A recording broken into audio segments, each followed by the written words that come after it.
नमस्कार दोस्तों, आप सबका स्वागत है हमारे चैनल भक्ति भाव में। तो आज हम सुनेंगे मोक्षदा एकादशी की कहानी। एक समय की बात है जब भगवान श्री कृष्ण से युधिष्ठिर महाराज ने पूछा, हे मधुसूदन, मार्गशीर्ष मास के शुक्ल पक्ष में कौन सी एकादशी आती है और इसका क्या महत्व है। तो यह सुनकर मधुसूदन बोले कि राजन, मार्गशीर्ष मास के शुक्ल पक्ष में आने वाली परम कल्याणकारी एकादशी को मोक्षदा एकादशी कहते हैं। इस दिन भगवान दामोदर के विग्रह की तुलसी पत्र से पूजा की जाती है। अब मैं आपको पुराणों में वर्णित मोक्षदा एकादशी की कहानी सुनाता हूँ, जिसका स्वर्ण मात्र करने से व्यक्ति को अश्वमेघ यज्ञ का पुण्य प्राप्त होता है और इस पुण्य के फल से किसी भी व्यक्ति के माता पिता या कोई भी पूर्वज यदि नरक में है तो उनको मुक्ति प्राप्त होती है। अब आप ध्यानपूर्वक ये कथा सुनिए। प्राचीन काल में चंपकनगर नाम का एक नगर था। ये संपूर्ण सुख और समृद्धि से परिपूर्ण था। यहाँ कुशल सेन नाम का राजा राज करता था। उनके राज्य में चारों वेदों के ज्ञाता ब्राह्मण रहते थे। यह राजा अपनी प्रजा का पुत्रवत पालन करते थे। एक बार रात्रि में राजा को एक स्वप्न आया। उस स्वप्न में उन्होंने अपने पिता को नरक में देखा। राजा को बड़ा आश्चर्य हुआ। प्रातःकाल वो विद्वानों ब्राह्मणों के पास गए और अपना स्वप्न सुनाने लगे। ब्राह्मण देव, मैंने स्वप्न में मेरे पिताजी को नरक में कष्ट उठाते देखा और उन्होंने मुझे कहा कि हे पुत्र, मैं नरक में पड़ा हूँ, यहाँ से तुम मुझे मुक्त करवाओ। जब से मैंने ये स्वप्न देखा है और उनके वचन सुने हैं, मेरे चित्त में बड़ी अशांति हो रही है। मुझे इस राज्य, पुत्र, स्त्री, हाथी, घोड़े, धन आदि में कोई सुख प्राप्त नहीं हो रहा। मैं क्या करूं? हे ब्राह्मण देवताओं, इस दुख से मुझे निवारण बताइए। इस दुख के कारण मेरा पूरा शरीर जल रहा है।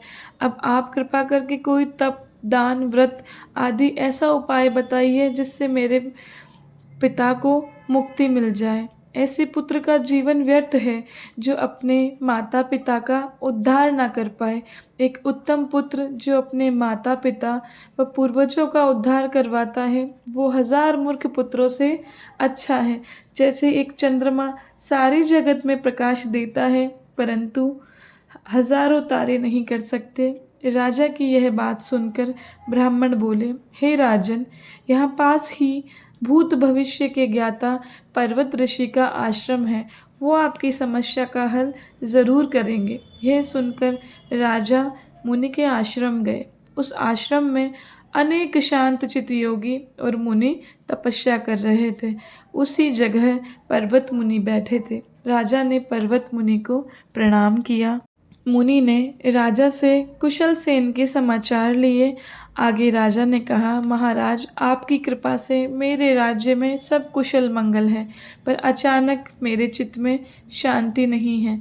ऐसा सुनकर पर्वत मुनि ने अपनी आंखें बंद की और भूत विचरने लगे और फिर बोले, हे राजन, मैंने योग के बल से तुम्हारे पिता के कुकर्मों का ज्ञान कर लिया है। उन्होंने अपने पूर्व जन्म में कामातुर होकर अपनी पत्नी को ऋतुदान नहीं दिया।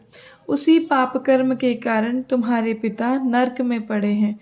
तब राजा ने उनसे कहा कि कोई तो उपाय बताइए जिससे मैं अपने पिता को नरक से निकाल सकूं।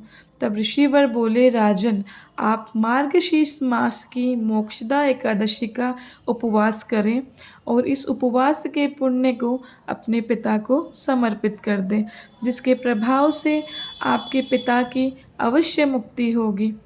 मुनि के वचन सुनकर राजा महल आया और तुरंत कुटुंब सहित मोक्षदा एकादशी का व्रत किया। इसके उपवास का पुण्य उन्होंने अपने पिता को समर्पित कर दिया, जिसके परिणाम से उनके पिता को मुक्ति मिल गई और स्वर्ग में जाते समय उन्होंने राजा से कहा, हे पुत्र, तुम्हारा कल्याण हो, तुम्हारे जैसा पुत्र हर पिता को प्राप्त हो।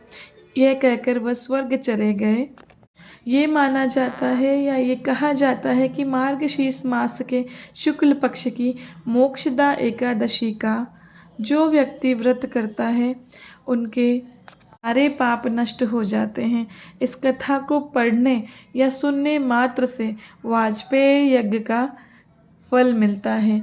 यह व्रत चिंतामणि के समान सब चिंताएं नष्ट करने वाला है और सुख देने वाला है।